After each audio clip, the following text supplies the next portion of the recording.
문제가 아닌데 문제라고 인지하는 경우가 훨씬 더 많습니다.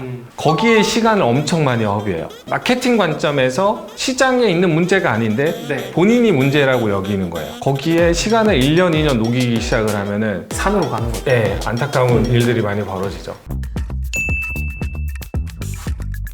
세미나 듣고서 메타인지 얘기도 되게 많이 해주셨던 것 같은데 오늘 비수기 상품 얘기도 했었고 성수기 상품 얘기도 했었는데 각각 사실 겪고 있는 문제 단계가 조금 다른 것 같아요. 저희는 내부적으로 고객이랑 닿는 어떤 접점들을 인지, 탐색, 고려, 구매 그리고 방문 이렇게 5가지 단계로 나누고 있는데요. 신규 상품을 이렇게 런칭을 한다고 했을 때 혹은 기존에 판매하고 있는 상품이 있다고 쳤을 때 각각 이 단계들에서 어디부터 개선하는 게 맞는지 혹은 이걸 진단을 어떻게 하는 게 적절할지 그것도 여쭤보고 싶어요. 매출에 대한 문제를 해결하려고 하다 보면 그 앞단에 있는 선행 수치들을 사실 볼 줄 알고 개선을 하는 시도들을 끊임없이 하는 게 저는 이제 그로스 관점에서 그로스 해커들이 하는 일이라고 생각을 하거든요. 저 같은 경우에 구매 전환을 끌어올리기 위해서 되게 노력을 많이 했었던 것 같아요. 예를 들어서 구매 전환을 끌어올리기 위해서 어떤 시도들을 했었는지, 예를 들어서 상세 페이지를 개선하는 게 가장 많이 알려진 방법이 될 것 같고 구성 자체를 좀 더 매력적으로 보일 수 있도록 예를 들어서 패키지를 바꿔본다라든지 그런 것도 구매 전환을 높이기 위한 가장 좋은 방법이 될 것 같고요. 기존에 유입되던 사람들이 100이라고 쳤을 때 어떤 고객들을 데리고 올 거냐를 바꾸는 것도 구매 전환을 올리는데 되게 적절한 방법일 것 같아요. 안 팔리는 데 가서 우리를 알리는 거랑 팔릴 때 가서 우리를 알리는 거랑 또 구매 전환이 다르잖아요. 같은 수가 들어오더라도 일단 그렇게 한 3가지 정도가 제일 먼저 저는 떠오르는 것 같아요. 그러니까 예를 들어서 구매 전환이라고 하는 게 100명 기준으로 했을 때 뭐 3명이 한 3%, 4명이 한 4% 이런 기준이잖아요. 근데 어느 정도가 평균인지 알고 계신가요?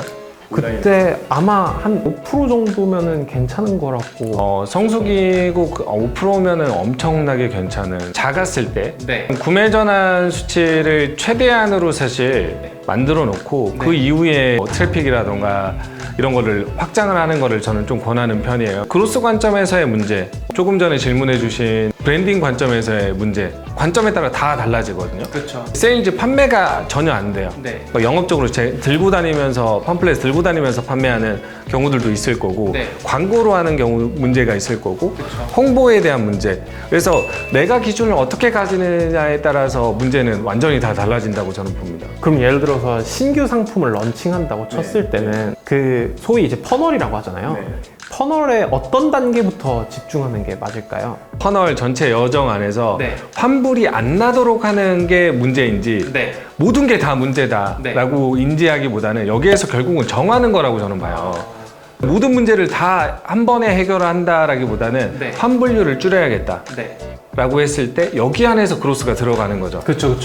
고객은 왜 환불을 할까요? 뭐 예를 들어서 제품이 마음에 안 들었거나 너무 배송이 늦게 와서 필요한 시점에 비해서 내가 수요가 없어졌거나 되게 다양한 이유가 있겠죠. 제가 세미나에서 마케팅이라고 하는 게 일방향에서 양방향이 됐다고 이야기했었죠.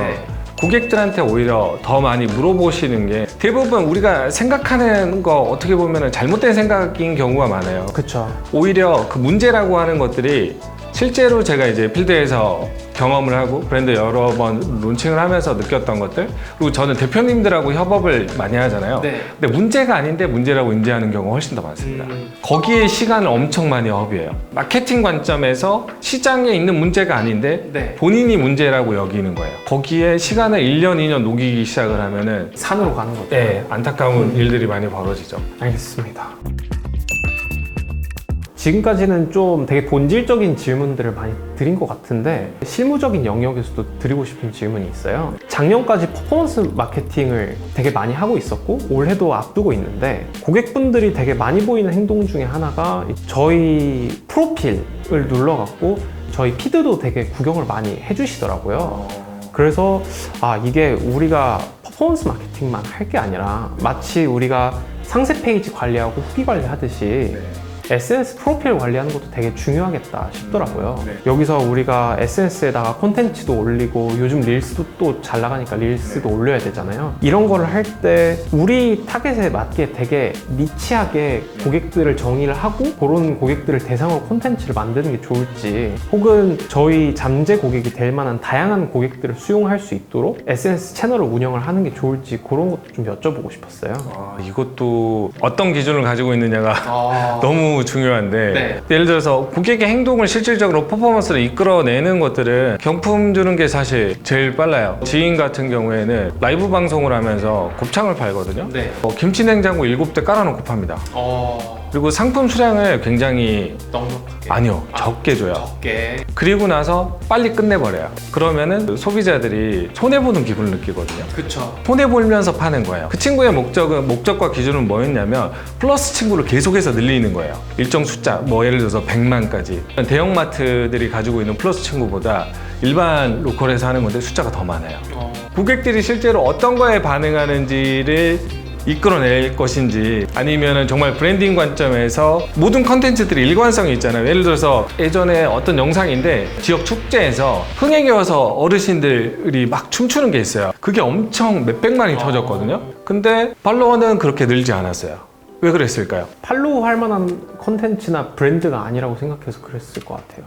그쵸. 그 게시물 하나만 그랬고요. 그쵸. 나머지는 그냥 일상 강아지 올리고 본인 그냥 개인적으로 지인들하고 그냥 공유할 수 있는 그런 계정이었기 때문에 꾸준하지 않았죠. 근데 만약에 해당 컨텐츠와 비슷한 그런 피드가 계속해서 올라와 있었다라고 하면은 팬의 숫자는 계속 늘어났겠죠. 네이버가 빨간색으로 바뀐 것 같은 느낌이에요. 잘된 기업들을 볼 때 사람들이 지금의 모습을 보지만 안 됐을 때 뭘 해서 잘 됐는지를 보셔야 되거든요. 인스타 피드도 마찬가지예요. 저 주변에 이제 인스타그램 관련해서 사업을 하시는 분들도 계시는데 네. 게시글을 다양하게 계속해서, 상품도 마찬가지잖아요. 계속 쏟아내다 보면은 일정 컨텐츠를 올렸을 때 걔가 터져요. 네. 그리고 나서 그 뒤로 색깔이 바뀝니다. 터지는 컨텐츠 기준으로요. 터지는 컨텐츠를 따라가는 거군요. 팔리기 시작하면은 네. 그 상품으로 론칭을 하는 거죠. 그리고 아시다시피 이미지를 소비하는 거잖아요. 어페럴 기업들 같은 경우에는 60대, 70대 분들이 주요 고객이에요. 심지어 평균 연령이 67세인 브랜드가 있는데 모델은 30대를 씁니다. 그리고 유행이 돼서 없어져 버리는 브랜드들 때문에 외국인들 같은 경우에 동양인들이 나이를 좀 판가름하기 좀 어려워요. 그래서 외국인을 쓰는 이유들도 그런 이유들이 좀 많아요. 어쨌든 브랜드의 이미지를 위해서 네. 타겟과는 다른 나이대를 쓰는 건 전혀 문제가 없다고 이해를 해도 되겠네요. 그럼 일단 시작점은 결국엔 콘텐츠를 만들고 발행해보는 것부터가 사실은 시작이겠네요. 맞아요. 모든 컨텐츠가 그런 거예요. 그러니까 예를 들어서 감각 좋은 사람들이 있죠. 근데 계속해서 끊임없이 감각이 좋지 않기 때문에 저는 이제 확률로 접근을 해라. 데이터를 보고 접근을 하는 게 저는 맞다. 예를 들어서 CTR이 정말 높은 컨텐츠가 있어요. 누가 봐도 높아요. 근데 누가 봐도 떨어지는데 내 맘에는 이게 들어요. 이렇게 보여줬으면 좋겠어요. 브랜드 이미지가. 어떤 걸 선택하시겠어요? 그거는 개인이 어떻게 선택하기 나름. 맞아요. 그러니까 나는 돈이 너무 많고 천천히 커도 돼요. 그리고 좋은 브랜드 이미지를 구축하고 싶어요. 그러면 이런 이미지를 선택을 하는 거고요. 지금 당장 나는 매출이 필요해요. 그럼 당연히 CTR이 높은 이미지를. 근데 또 변수가 또 있을 수 있어요. CTR은 높은데 컨버전 레이트가 떨어져요. 구매 전환이 안 일어나는 거죠. 그럼 어떻게 할 거예요? 또 바꿔봐야죠. 뭘 바꾸실 거예요? 상세 페이지를 바꿀 수도 있고 네. 그러니까 소재를 바꿀 수도 있겠죠. 맞아요. 그러니까 둘 중 어떤 게 정답인지, 그쵸, 감각이 아니라 실제로 이게 불필요한 유저들을 데려왔을 수도 있어요.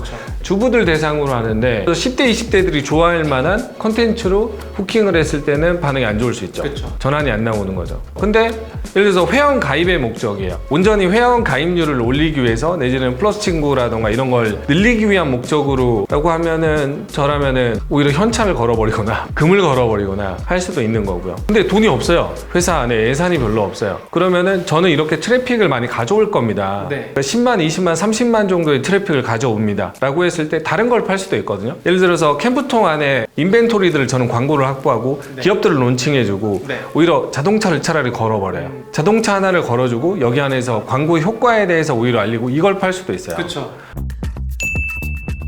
오늘 어떠셨나요? 사실 저희가 되게 본질적인 수준에서 얘기들이 왔다 갔다 하다 보니까 오히려 막 딱 문제점이 딱 이렇게 해결됐다라기보다는 제가 생각해 볼 만한 거리들이 많아졌다라는 생각이 또 한편으로는 들고요. 그리고 SNS 운영 관련해서도 결국 선택의 문제다. 이게 사실 저는 제일 와닿는 것 같아요.